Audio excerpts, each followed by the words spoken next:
Welcome to rhythm of learning. ഇന്നത്തെ ക്ലാസ്സിൽ നമ്മൾ സയൻസുമായിട്ട് റിലേറ്റഡ് ആയിട്ടുള്ള രണ്ട് ഹോട്ട് ടോപ്പിക്സ് ആണ് പഠിക്കുന്നത് കേട്ടോ. സയൻസിന്റെ ഭാഗത്തു നിന്നുള്ളതാണ്. അപ്പോൾ 2-3 ദിവസമായിട്ട് ഇപ്പോൾ സയൻസ് ടോപ്പിക്സ് ആണ് നമ്മൾ അപ്ലോഡ് ചെയ്യുന്നത്.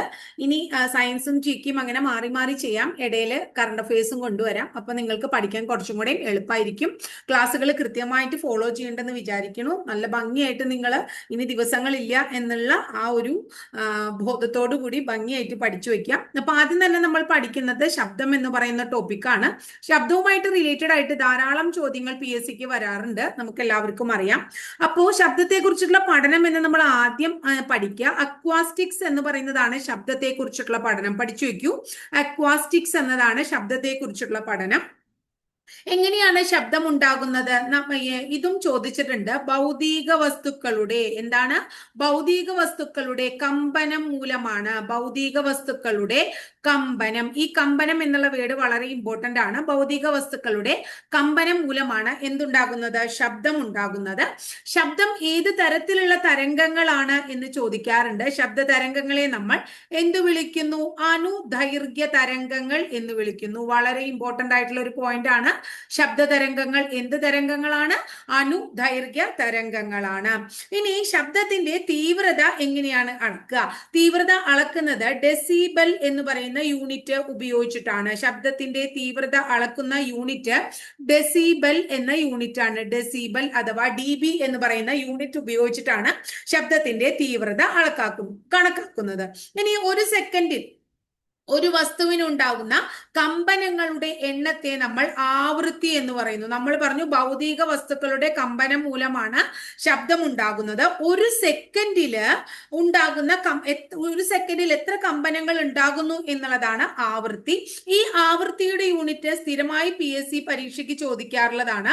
ആവൃത്തിയുടെ യൂണിറ്റ് എത്രയാണെന്ന് ചോദിച്ചാൽ ഹെഡ്സ് ആണ് നമ്മൾ പറയാം. ആവൃത്തിയുടെ യൂണിറ്റ് എന്താണ്? ഹെഡ്സ് കേട്ടോ. ആവൃത്തിയുടെ യൂണിറ്റ് ഹെഡ്സ് ആണ്. ആവൃത്തിയുടെ യൂണിറ്റ്. ഇത്രയും കാര്യം ക്ലിയർ ആയില്ലേ? ഇനി അടുത്തത് നമ്മുടെ ശബ്ദതരംഗങ്ങൾക്ക് സഞ്ചരിക്കാൻ മാധ്യമം വേണോ എന്നുള്ളതാണ്. ഒരു സ്റ്റേറ്റ്മെന്റ് രൂപത്തിൽ ചോദിക്കാൻ പറ്റിയ ചോദ്യമാണ്. ശബ്ദതരംഗങ്ങൾക്ക് സഞ്ചരിക്കാൻ മാധ്യമം വേണം. ശബ്ദതരംഗങ്ങൾക്ക് സഞ്ചരിക്കാൻ മാധ്യമം ആവശ്യമാണ്. പഠിച്ചു വെക്കുക. ശബ്ദതരംഗങ്ങൾക്ക് സഞ്ചരിക്കാൻ ഏതെങ്കിലും ഒരു മാധ്യമത്തിലൂടെ മാത്രമേ ശബ്ദതരംഗങ്ങൾ സഞ്ചരിക്കുകയുള്ളൂ കേട്ടോ. അപ്പോ മാധ്യമത്തിലൂടെ സഞ്ചരിക്കുള്ളൂ എന്ന് പറഞ്ഞാൽ അതിനർത്ഥം എന്താ? ശൂന്യതയിലൂടെ അല്ലെ ശബ്ദത്തിന് സഞ്ചരിക്കാൻ പറ്റില്ല. അപ്പൊ ശൂന്യതയിലൂടെ സഞ്ചരിക്കാൻ സാധിക്കില്ല. എന്തിന്? ശബ്ദത്തിന് എന്ന് മനസ്സിലാക്കുക കേട്ടോ. ഇനി ശബ്ദതരംഗങ്ങൾക്ക് സഞ്ചരിക്കാൻ മാധ്യമം ആവശ്യമുണ്ട്, ശൂന്യതയിലൂടെ സഞ്ചരിക്കാൻ കഴിയില്ല എന്നൊക്കെ പറഞ്ഞു. അതുകൊണ്ട് തന്നെ PSC ചോദിക്കാറുള്ളതാണ് ബഹിരാകാശ സഞ്ചാരികൾ പരസ്പരം സംസാരിക്കാൻ റേഡിയോ സംവിധാനം ഉപയോഗിക്കാൻ കാരണമെന്ത്? ബഹിരാകാശ സഞ്ചാരികള്, ബഹിരാകാശ യാത്ര നടത്തുന്ന വ്യക്തികള് എന്താ ചെയ്യണേ? പരസ്പരം അവര് സംസാരിക്കാൻ എന്തുപയോഗിക്കുന്നു? റേഡിയോ സംവിധാനം ഉപയോഗിക്കുന്നതിന്റെ ആവശ്യം എന്താണ്? ശബ്ദത്തിന് ശൂന്യതയിലൂടെ സഞ്ചരിക്കാൻ കഴിയില്ലാത്തത് കൊണ്ടാണ് എന്തുപയോഗിക്കുന്നത്? റേഡിയോ സംവിധാനം അവർ ഉപയോഗിക്കുന്നത്. ഇനി വായുവിലൂടെ ശബ്ദം എത്ര വേഗത്തിൽ സഞ്ചരിക്കുന്നു? വായുവിലൂടെയുള്ള ശബ്ദത്തിന്റെ പ്രവേഗം എത്രയാണ്? പരീക്ഷയ്ക്ക് എപ്പോഴും ചോദിക്കാറുള്ള വേറൊരു ചോദ്യമാണ്. 340 മീറ്റർ പെർ സെക്കൻഡ് ആണ്. 340 മീറ്റർ പെർ സെക്കൻഡ് ആണ് വായുവിലൂടെയുള്ള ശബ്ദത്തിന്റെ പ്രവേഗം ട്ടോ. അപ്പൊ ശബ്ദത്തിന്റെ വേഗത വാതകങ്ങളിലേക്കാൾ കൂടുതൽ ഏതിനാണ്? ശബ്ദത്തിന്റെ വേഗത വാതകത്തെക്കാൾ കൂടുതൽ കാണപ്പെടുന്നത് ഏതിലാണ്? ഖരപദാർത്ഥങ്ങളിലാണ്. ശബ്ദത്തിന് ഏറ്റവും വേഗതയിൽ സഞ്ചരിക്കുന്ന മാധ്യമം ഏതാണ്? ഖരമാണ്. വസ്തുവാണ് ചോദിക്കണേ വെച്ചിട്ടുണ്ടെങ്കിൽ PSCയുടെ ഉത്തരം എന്താണ്? സ്റ്റീലിൽ കൂടെയാണ് ശബ്ദം ഏറ്റവും വേഗത കുറവിൽ സഞ്ചരിക്കുന്നത്. ഏറ്റവും വേഗത കൂടുതൽ സഞ്ചരിക്കുന്നത്. ഏറ്റവും കുറവ് വേഗത കുറഞ്ഞ മാധ്യമം വാതകവും വേഗത കൂടിയ മാധ്യമം ഖരവുമാണ്. ഖരപദാർത്ഥത്തിൽ തന്നെ ഏറ്റവും കൂടുതൽ വേഗതയിലൂടെ സഞ്ചരിക്കുന്നത് എവിടെയാണ്? സ്റ്റീലിലൂടെയാണ്. ഇത് ശരിക്കും എപ്പോഴും പരീക്ഷയ്ക്ക് ആവർത്തിച്ച് ചോദിക്കാറുള്ള ചോദ്യങ്ങളാണ്. ഈ കണ്ടതൊക്കെ നിങ്ങൾ നോക്കിക്കോളൂ. ഇതെല്ലാം തന്നെ പരീക്ഷയ്ക്ക് ചോദിച്ചിട്ടുള്ള ചോദ്യമാണ് കേട്ടോ. വളരെ ഇമ്പോർട്ടന്റ് ആണ്. ഇനി മനുഷ്യരുടെ ശ്രവണ പരിധി എത്രയാണ് എന്ന് ചോദിച്ചിട്ടുണ്ട്. മനുഷ്യരുടെ ശ്രവണ പരിധി ചോദിച്ചാൽ 20 ഹെഡ്സിനും 20 കിലോ ഹെഡ്സിനും 20 കിലോ ഹെഡ്സ് 20 കിലോ ഹെഡ്സിന് പകരം നിങ്ങൾക്ക് ഇങ്ങനെ കാണാം കേട്ടോ, 20,000 ഹെഡ്സ്, രണ്ടും ഒന്ന് തന്നെ. അപ്പോ 20 ഹെഡ്സിനും 20 കിലോ ഹെഡ്സിനും അല്ലെങ്കിൽ 20 ഹെഡ്സിനും 20,000 ഹെഡ്സിനും ഇടയിലാണ് മനുഷ്യന്റെ ശ്രവണ പരിധി എന്ന് ഓർത്തോളോ. മനുഷ്യന്റെ ശ്രവണ പരിധിയിലെ ഏറ്റവും ഉയർന്ന ശബ്ദം, അതായത് 20 കിലോ ഹെഡ്സ് അല്ലേ ഉയർന്നത്, ഈ ഉയർന്ന ശബ്ദത്തെ നമ്മൾ വിളിക്കുന്നു അൾട്രാസോണിക്. എന്താ വിളിക്കണേ? അൾട്രാസോണിക് എന്ന് വിളിക്കുന്നു. ഉയർന്ന ശബ്ദത്തിനെ നമ്മൾ എന്ത് വിളിക്കുന്നു? അൾട്രാസോണിക് എന്ന് വിളിക്കുന്നു. ഈ അൾട്രാസോണിക് ശബ്ദം ഉപയോഗിച്ച് ഇരയെ പിടിക്കുന്ന ജീവിയാണ് ഏത്? വവ്വാല്. അൾട്രാസോണിക് ശബ്ദം ഉപയോഗിച്ച് ഇരയെ പിടിക്കുന്ന ജീവിയാണ് വവ്വാല്. മനുഷ്യന്റെ ശ്രവണ പരിധി ഏറ്റവും മിനിമം 20 ഹെഡ്സ് ആണ്. ഇതിനേക്കാൾ താഴ്ന്ന ശബ്ദത്തിനെ നമ്മൾ എന്ത് വിളിക്കുന്നു? ഇൻഫ്രാസോണിക് സൗണ്ട് എന്ന് വിളിക്കുന്നു. ഇൻഫ്രാസോണിക് സൗണ്ട് എന്നാ വിളിക്കണേ. കൂടുതൽ അൾട്രാസോണിക്കും, കുറവ് ഇൻഫ്രാസോണിക്കും. തിമിംഗലം, ആന, ജിറാഫ് തുടങ്ങിയ മൃഗങ്ങൾക്ക് ഇൻഫ്രാസോണിക് സൗണ്ട് പുറപ്പെടുവിക്കാനും തിരിച്ചറിയാനുമുള്ള കഴിവുണ്ട്. അപ്പൊ ഏതിനൊക്കെയാണ്? തിമിംഗലം പഠിച്ചു വെക്കണം. ആന, അതുപോലെ തന്നെ ജിറാഫ് എന്നിവയ്ക്ക് ഇൻഫ്രാസോണിക് ശബ്ദങ്ങൾ പുറപ്പെടുവിക്കാനും അത് തിരിച്ചറിയാനുമുള്ള കഴിവുണ്ട് എന്ന് മനസ്സിലാക്കുക. ഇനി ശബ്ദത്തിന്റെ കുറഞ്ഞ വേഗതയെ സൂചിപ്പിക്കുന്നത് എന്തുകൊണ്ടാണ്? ഇൻഫ്രാസോണിക് അല്ലെ, കുറഞ്ഞ വേഗത ഇൻഫ്രാസോണിക്. അല്ലെങ്കിൽ എന്താണ്? സബ്സോണിക് എന്നും അതിനെ പറയും. ഇൻഫ്രാസോണിക് അഥവാ സബ്സോണിക് എന്ന് പറയും. ശബ്ദത്തിന്റെ 2 ഇരട്ടി വേഗതയെ സൂചിപ്പിക്കുന്നത് സൂപ്പർസോണിക്. 2 ഇരട്ടി വേഗതയെ സൂചിപ്പിക്കുന്നു സൂപ്പർസോണിക്. പഠിക്കണം. ശബ്ദത്തെക്കാൾ 5 ഇരട്ടി വേഗതയാണെങ്കിൽ അതിനെ നമ്മൾ വിളിക്കുന്നു ഹൈപ്പർസോണിക്. എന്താ സൂചിപ്പിക്കുന്നത്? ഹൈപ്പർസോണിക് എന്നാണ്. ക്ലിയർ ആയില്ലേ? ഇനി ശബ്ദം പല വസ്തുക്കളിലും തട്ടും അല്ലെ, തട്ടി ആവർത്തിച്ചുണ്ടാകുന്ന പ്രതിഫലത്തെ എന്ത് വിളിക്കുന്നു? നമ്മൾ ശബ്ദം പല വസ്തുക്കളിലും തട്ടിയിട്ട് എന്തുണ്ടാകുന്നു? ആവർത്തിച്ചുണ്ടാകുന്ന പ്രതിഫലനം. ആ പ്രതിഫലനത്തെ നമ്മൾ വിളിക്കുന്നത് എന്ത് പേരിലാണ്? അനുരണനം. എന്താണ്? അനുരണനം. PSC പലപ്പോഴും ചോദിക്കാറുള്ള ഒരു ചോദ്യമാണ്. ഈ അനുരണനത്തെക്കാൾ കൂടുതൽ ചോദിക്കാറുള്ള ഒരു ചോദ്യമാണ് ശബ്ദവുമായി ബന്ധപ്പെട്ട് അനുനാദം. കുട്ടികൾക്ക് അങ്ങോട്ടും ഇങ്ങോട്ടും തെറ്റാൻ സാധ്യതയുള്ളതാണ്. അനുനാദം എന്നാ പറഞ്ഞാൽ ഈ ഇടിമിന്നലൊക്കെ ഉണ്ടാകുമ്പോൾ ജനൽ കമ്പികൾ വിറകൊള്ളുന്നതിന് കാരണമായ ശബ്ദത്തിന്റെ പ്രതിഭാസത്തെയാണ് നമ്മൾ എന്ത് വിളിക്കുന്നത്? അനുനാദം എന്ന് വിളിക്കുന്നത് കേട്ടോ. ഇതാണ് അനുനാദം. അതിന്റെ ഡീറ്റെയിൽഡ് ആയിട്ടുള്ള വശങ്ങളിലേക്കൊന്നും നിങ്ങൾ പോണ്ട, ഇത്രയും പഠിച്ചാൽ മതി. ശബ്ദം വിവിധ വസ്തുക്കളിൽ തട്ടി. നമുക്ക് പഠിക്കാൻ അത്ര ലിമിറ്റഡ് ആയിട്ടുള്ള ടൈമേ ഉള്ളൂ. ഡീറ്റെയിൽഡ് ആയിട്ട് പഠിച്ച് നമുക്ക് ഇവിടെ PhD ഒന്നും എടുക്കേണ്ട കാര്യമില്ല. നമുക്ക് ആൻസർ, അതായത് കൃത്യം എന്താ സംഭവം എന്ന് മനസ്സിലാക്കാൻ നമ്മൾ പരീക്ഷ എഴുതാം. അപ്പൊ ഇനി നമ്മുടെ കയ്യിൽ ലിമിറ്റഡ് ടൈമേ ഉള്ളൂ. അപ്പൊ ഇങ്ങനെ മനസ്സിലാക്കാം മക്കളെ. നിങ്ങൾ ശബ്ദം വിവിധ വസ്തുക്കളിൽ തട്ടി ആവർത്തിച്ചുണ്ടാകുന്ന പ്രതിഫലനത്തെ അനുരണനം എന്ന് വിളിക്കുന്നു. അനുനാദം എന്ന് പറഞ്ഞാൽ ഇടിമിന്നലൊക്കെ ഉണ്ടാകുമ്പോൾ ജനൽ കമ്പികൾ വിറകൊള്ളുന്നതിനെയാണ് നമ്മൾ എന്ത് പറയുന്നത് എന്നാ പറയണേ? അനുനാദം എന്ന് പറയുന്നത് കേട്ടോ. അപ്പൊ ഇത്രയും കാര്യം ക്ലിയർ ആയോ നിങ്ങൾക്ക്? ശബ്ദം കഴിഞ്ഞിട്ടില്ല, ഇനിയുണ്ട് ശബ്ദത്തെ കുറിച്ച്. അതായത് നമ്മള് വിമാനങ്ങള്, അതുപോലെ തന്നെ മിസൈലുകളൊക്കെ ഇല്ലേ, നിങ്ങൾ കണ്ടിട്ടുണ്ടാവും. വിമാനങ്ങള്, അതുപോലെ തന്നെ മിസൈലുകള്. ഈ വിമാനം അതുപോലെ തന്നെ മിസൈലുകളുടെ ഒക്കെ വേഗത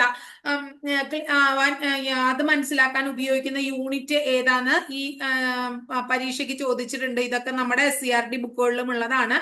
മാക് നമ്പർ ആണ്. ഒരു മാക് നമ്പർ എന്ന് പറയുന്നത് നമ്മൾ നേരത്തെ പറഞ്ഞ സംഭവമാണ്. 340 മീറ്റർ പെർ സെക്കൻഡ് കേട്ടോ. 340 മീറ്റർ പെർ സെക്കൻഡ് ഓർക്കണമെങ്കിലോ? 340 മീറ്റർ പെർ സെക്കൻഡ് നമ്മൾ പറഞ്ഞത്. അപ്പൊ എന്താ പറഞ്ഞത്? ശബ്ദത്തിന്റെ, അതായത് വിമാനം, മിസൈല് എന്നിവയുടെ വേഗത അളക്കാനായിട്ട് നമ്മൾ ഉപയോഗിക്കുന്നത് എന്താണെന്ന് പറഞ്ഞു. ഇവിടെ വായുവിലൂടെയുള്ള പ്രവേഗം നമ്മൾ 340 മീറ്റർ പെർ സെക്കൻഡ് ആന്ന് പറഞ്ഞു. അതേ സംഭവം തന്നെയാ പറയണേ. വിമാനം, മിസൈല് എന്നിവയുടെ വേഗത അല്ലെ രേഖപ്പെടുത്താൻ ഉപയോഗിക്കുന്ന മാക് നമ്പർ ആണ്. ഒരു മാക് നമ്പർ എന്ന് പറയുന്നത് 340 മീറ്റർ പെർ സെക്കൻഡ് ആണ്. ഇനി അടുത്തത് കോൺകോഡ് വിമാനങ്ങളുടെ വേഗത. കോൺകോഡ് വിമാനങ്ങളാണെങ്കിൽ കോൺകോഡ് വിമാനങ്ങളാണെങ്കിൽ ആ വിമാനങ്ങളുടെ വേഗത എത്രയാണ് എന്ന് ചോദിച്ചാൽ നമ്മൾ പറയണം 2 മാക് നമ്പർ ആണെന്ന്. 2 മാക് നമ്പർ ആണ് കോൺകോഡ് വിമാനങ്ങളുടെ വേഗത. എത്രയാണ്? 2 മാക് നമ്പർ ആണ് എന്ന് ഓർത്തു വെക്കുക. ക്ലിയർ ആയില്ലേ? ഇനി ശബ്ദത്തെക്കാൾ വേഗത്തിലോ ശബ്ദവേഗത്തിലോ സഞ്ചരിക്കുന്ന വസ്തുവിൽ ആഘാത തരംഗം മൂലം ഉണ്ടാകുന്ന ശക്തിയേറിയ ഉയർന്ന ശബ്ദത്തെ എന്ത് വിളിക്കുന്നു? ഒന്നുകൂടി ടീച്ചർ പറയാം. വിളിക്കുന്നത് ഈ പേരിലാണ്, സോണിക് ബൂം. ഇതിന്റെ എക്സാമ്പിൾ പറയുമ്പോൾ നിങ്ങൾക്ക് പെട്ടെന്ന് മനസ്സിലാവും. അതായത് ഒന്നല്ലെങ്കിൽ ശബ്ദത്തിന്റെ വേഗതയിലാവുക, അല്ലെങ്കിൽ ശബ്ദത്തിനേക്കാൾ ഭയങ്കര വേഗതയിൽ സഞ്ചരിക്കുമ്പോൾ ആ വസ്തുവിൽ ഉണ്ടാകുന്ന ആഘാത തരംഗം മൂലം ഉയർന്ന ഒരു ശബ്ദം ഉണ്ടാവുന്നു. ഇപ്പൊ എക്സാമ്പിൾ പറയുകയാണെങ്കിൽ ചാട്ടവാർ നമ്മൾ വായുവിൽ ഇങ്ങനെ ചുഴറ്റിയാൽ ഉണ്ടാകുന്ന ശബ്ദം ഉണ്ടല്ലോ, അതാണ് സോണിക് ബൂം. അപ്പൊ ചാട്ടവാർ മൂലം ഉണ്ടാകുന്ന ശബ്ദത്തിന് ഉദാഹരണമാണ് സോണിക് ബൂം. ഇപ്പൊ ക്ലിയർ ആയില്ലേ? ഇനി അടുത്തത് മനുഷ്യന്റെ ശ്രവണ സ്ഥിരത എത്രയാണ്? അതായത് ഒരു സംഭവം നമ്മുടെ ചെവിയിൽ കേട്ടാൽ എത്ര നേരം അത് തങ്ങി നിൽക്കും എന്ന് ചോദിച്ചു കഴിഞ്ഞാൽ 1/10 സെക്കൻഡ് ആണ് മനുഷ്യന്റെ ശ്രവണ സ്ഥിരത ചോദിച്ചിട്ടുള്ളതാണ്. വളരെ വ്യക്തമായി കേൾക്കുന്ന, നമുക്ക് വളരെ കൃത്യമായിട്ട് കേൾക്കാൻ പറ്റുന്ന പ്രതിഫലിച്ച ശബ്ദത്തിന്റെ പേര് എന്താണ്? വ്യക്തമായി കേൾക്കാൻ സാധിക്കുന്ന പ്രതിഫലിച്ച ശബ്ദത്തെ നമ്മൾ വിളിക്കുന്നത് പ്രതിധ്വനി എന്നാണ്. പ്രതിധ്വനി എല്ലാവർക്കും അറിയുന്നതാണ് അല്ലെ, ഇക്കോ അഥവാ പ്രതിധ്വനി. ഈ പ്രതിധ്വനിയെ കുറിച്ചുള്ള പഠനത്തിനെ നമ്മൾ വിളിക്കുന്നത് കാറ്റക്കോസ്റ്റിക്സ് എന്നാണ്. കാറ്റക്കോസ്റ്റിക്സ് എന്ന് പറയുന്നത് എന്തിനെ കുറിച്ചിട്ടുള്ള പഠനമാണ്? പ്രതിധ്വനിയെ കുറിച്ചുള്ള എന്താ പറയാ പഠനമാണ്. ഒരു പ്രതിധ്വനി കേൾക്കാൻ നമുക്ക് കുറച്ച് ഏറ്റവും കുറവ് എത്ര അകലം വേണം? 17.2 മീറ്റർ. ഇതൊക്കെ പരീക്ഷയ്ക്ക് ചോദിച്ചിട്ടുണ്ട്. 17.2 മീറ്റർ. സിനിമാ തിയേറ്ററുകളിലൊക്കെ ഭിത്തി ഇങ്ങനെ നിങ്ങൾ ശ്രദ്ധിച്ചിട്ടുണ്ടാവും. നമ്മുടെ വീട്ടിലെ പോലെ എന്താ പറയാ മിനുസുള്ളതല്ല. എന്താണ്? പരിപരുത്തതാണ്. കാരണം എന്താണ്? പ്രതിധ്വനി ഒഴിവാക്കാൻ വേണ്ടിയിട്ടാണ് അങ്ങനെ കേട്ടോ. ഇനി നമുക്ക് കേൾക്കാൻ പറ്റാത്ത ചില ശബ്ദങ്ങളുണ്ട്. മനുഷ്യന് കേൾക്കാൻ സാധിക്കാത്ത വിധത്തിലുള്ള ഉയർന്ന ആവൃത്തിയുള്ള ശബ്ദമുണ്ട്. അത്തരം ശബ്ദം പുറപ്പെടുവിക്കുന്ന ഒരു വിസിൽ ഉണ്ട്. ആ വിസിലിന്റെ പേര് ഗാൾട്ടൺ വിസിൽ എന്നാണ്. എന്താണ് ആ വിസിലിന്റെ പേര്? ഗാൾട്ടൺ വിസിൽ എന്നാണ് ആ വിസിലിന്റെ പേര്. ഇത് നായകളുടെയൊക്കെ ട്രെയിനിങ്ങിനായി ഉപയോഗിക്കുന്നതാണ് ഗാൾട്ടൺ വിസിൽ. അപ്പൊ നമ്മൾ മനസ്സിലാക്കാൻ, നിങ്ങൾ 40 ഹെഡ്സിനും അതുപോലെ തന്നെ 60 കിലോ ഹെഡ്സിനും ഇടയിലാണ് ആരുടെ ശ്രവണപരിധി? നായ്ക്കളുടെ ഒക്കെ ശ്രവണപരിധി. അത്രയും ശ്രവണപരിധി ഉണ്ട് ആർക്ക്? നായ്ക്കൾക്ക് കേട്ടോ. ഇനി അടുത്തത്, ശബ്ദം ഒരു വ്യക്തിയിൽ ഉണ്ടാക്കുന്ന കേൾവി അനുഭവത്തിന്റെ അളവിനെയാണ് നമ്മൾ ഉച്ചത അല്ലെങ്കിൽ ലൗഡ്നെസ് എന്ന് പറയുന്നത്. ശബ്ദം ഒരു വ്യക്തിയിൽ ഉണ്ടാകുന്ന കേൾവി അനുഭവത്തിന്റെ അളവ്. ഉച്ചത എന്താണ് എന്നല്ല ചോദിക്കാറ്, ഉച്ചതയുടെ യൂണിറ്റ് എന്താ എന്നാണ് ചോദിക്കാറ്. ഉച്ചതയുടെ യൂണിറ്റിനെയാണ് നമ്മൾ ഡെസിബൽ എന്ന് വിളിക്കുക. ഉച്ചതയുടെ യൂണിറ്റ് എന്താണ്? ഡെസിബൽ. അപ്പോ ഉച്ചത അളക്കാൻ ഉപയോഗിക്കുന്ന ഉപകരണം ഏതെന്ന് ചോദിച്ചാൽ നമ്മൾ എന്ത് പറയണം? ഡെസിബൽ മീറ്റർ ആണ്. ഉച്ചത അളക്കാൻ ഉപയോഗിക്കുന്ന ഉപകരണം ഡെസിബൽ മീറ്ററും യൂണിറ്റ് ഡെസിബലുമാണ്. ഇനി അടുത്തത്, ഈ അൾട്രാസോണിക് തരംഗങ്ങൾ ഉണ്ടല്ലോ, ആ തരംഗങ്ങൾ ഉപയോഗിച്ച്, നമ്മുടെ അൾട്രാസോണിക് തരംഗങ്ങൾ ഉപയോഗിച്ച് വഴിയിലെ തടസ്സമൊക്കെ നീക്കാൻ സഹായിക്കുന്ന പ്രതിഭാസത്തെ എന്ത് വിളിക്കുന്നു? തടസ്സങ്ങൾ തിരിച്ചറിയാൻ സഹായിക്കുന്ന പ്രതിഭാസത്തെ വിളിക്കുന്നത് എക്കോ ലൊക്കേഷൻ എന്നാണ്.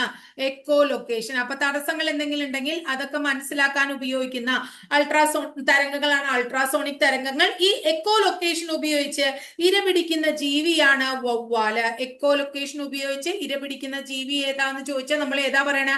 വവ്വാലാണ് പറയണേ. ക്ലിയർ ആയില്ലേ നിങ്ങൾക്ക്? ഇനി അടുത്തത് അന്തർവാഹിനികള്. അടുത്തത് നമ്മളിപ്പോ നേരത്തെ വിമാനങ്ങളെ കുറിച്ച് പഠിച്ചു. ഇവിടെ പറയുന്നത് അന്തർവാഹിനികൾ.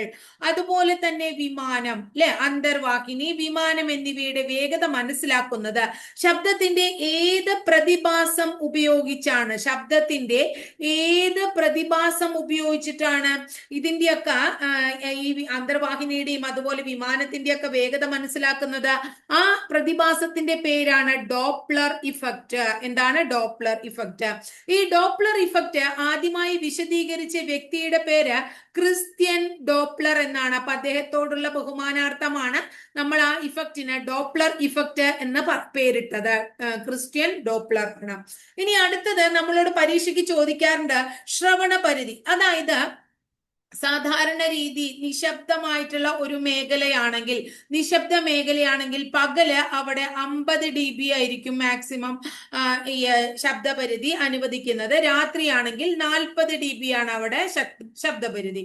ഇനി അടുത്തത് പാർപ്പിട മേഖലകളൊക്കെയാണ്, ആൾക്കാർ താമസിക്കുന്ന ഇടമാണെങ്കിൽ, പാർപ്പിട മേഖലകളാണെങ്കിൽ അവിടെ 55 dB പകലും അതുപോലെ തന്നെ 45 dB രാത്രിയുമാകാം.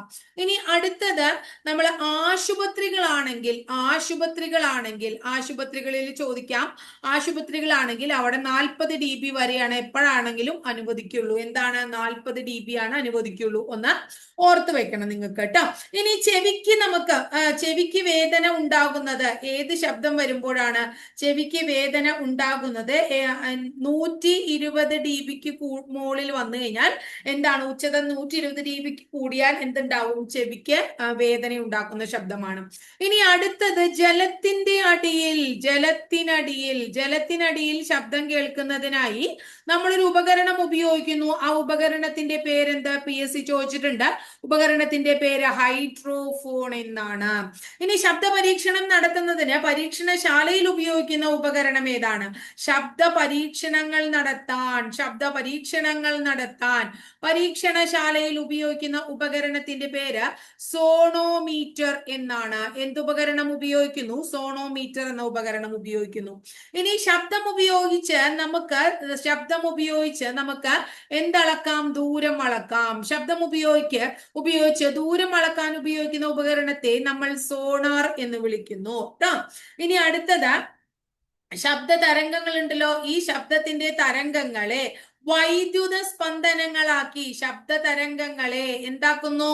വൈദ്യുത സ്പന്ദനങ്ങളാക്കി മാറ്റുന്ന ഉപകരണത്തെ നമ്മൾ കഴിഞ്ഞ ദിവസം പഠിച്ചതാണ് മൈക്രോഫോൺ. എന്ത് വിളിക്കുന്നു? മൈക്രോഫോൺ എന്ന് വിളിക്കുന്നു. മൈക്രോഫോൺ ആണ്, വളരെ ഇമ്പോർട്ടന്റ് ആണ് കേട്ടോ, മൈക്രോഫോൺ ആണ്.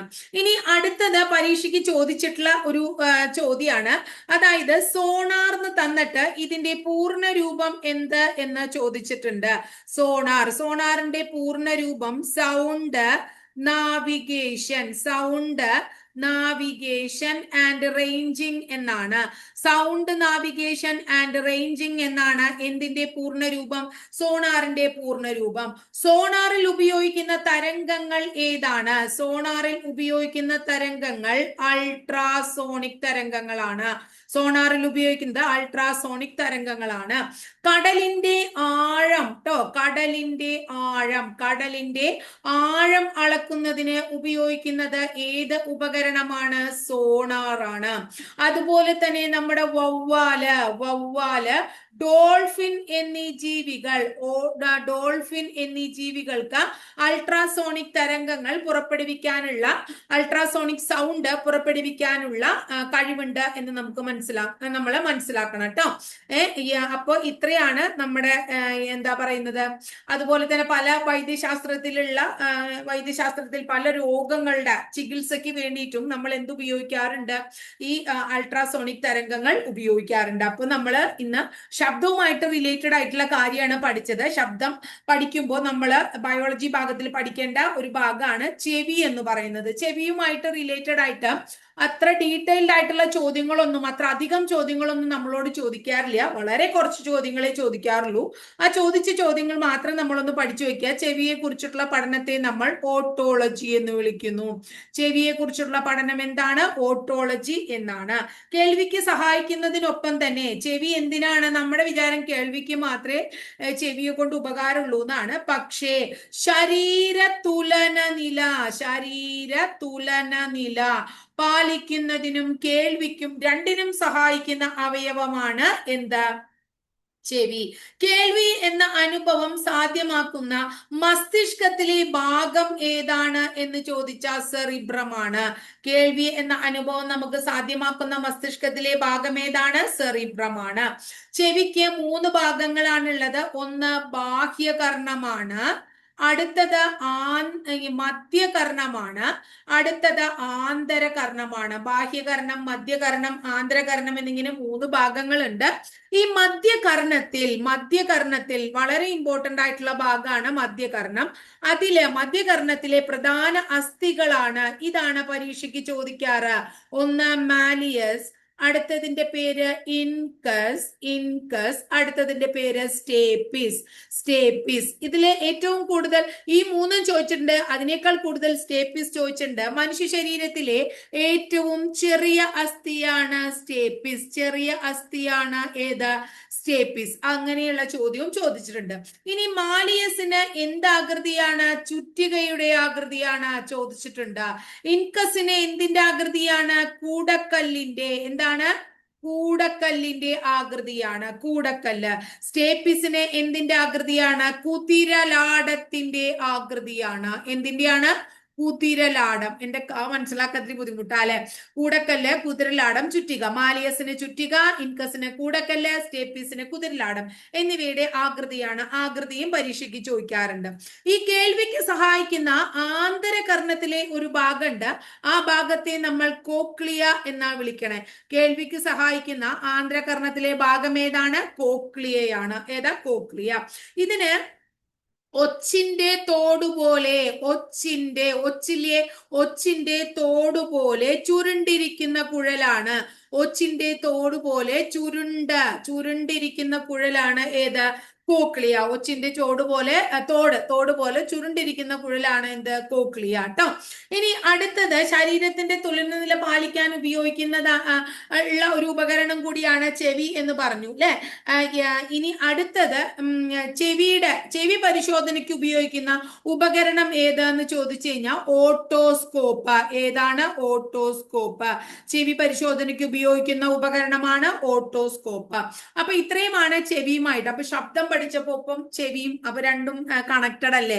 അപ്പൊ രണ്ടും ഒരുമിച്ച് പഠിക്കാന്ന് വിചാരിച്ചിട്ടാണ് ഞാൻ രണ്ടും കൂടെ പറഞ്ഞത്. ഇനി നമുക്ക് ഇതുപോലെ തന്നെ പ്രകാശം, താപം അങ്ങനെയുള്ളത്, അതുപോലെ തന്നെ നമ്മളോട് എപ്പോഴും ചോദിക്കാറുള്ളതാണ് എന്താ പറയുന്നത്, ഉത്തോലകങ്ങള്, അങ്ങനെയുള്ള കുറെ അധികം ഭാഗങ്ങളുണ്ട്. അതൊക്കെ നമ്മൾ അടുത്ത ക്ലാസ്സിലേക്ക് പഠിച്ചു തുടങ്ങാം കേട്ടോ മക്കളെ. അപ്പൊ കാര്യഗൗരവമായിട്ട് നിങ്ങൾ ആ പരീക്ഷയുടെ ഇമ്പോർട്ടൻസ് മനസ്സിലാക്കി തന്നെ പഠിച്ചു മുന്നോട്ട് പോകുന്നുണ്ടെന്ന് വിചാരിക്കുന്നു ടീച്ചറെ.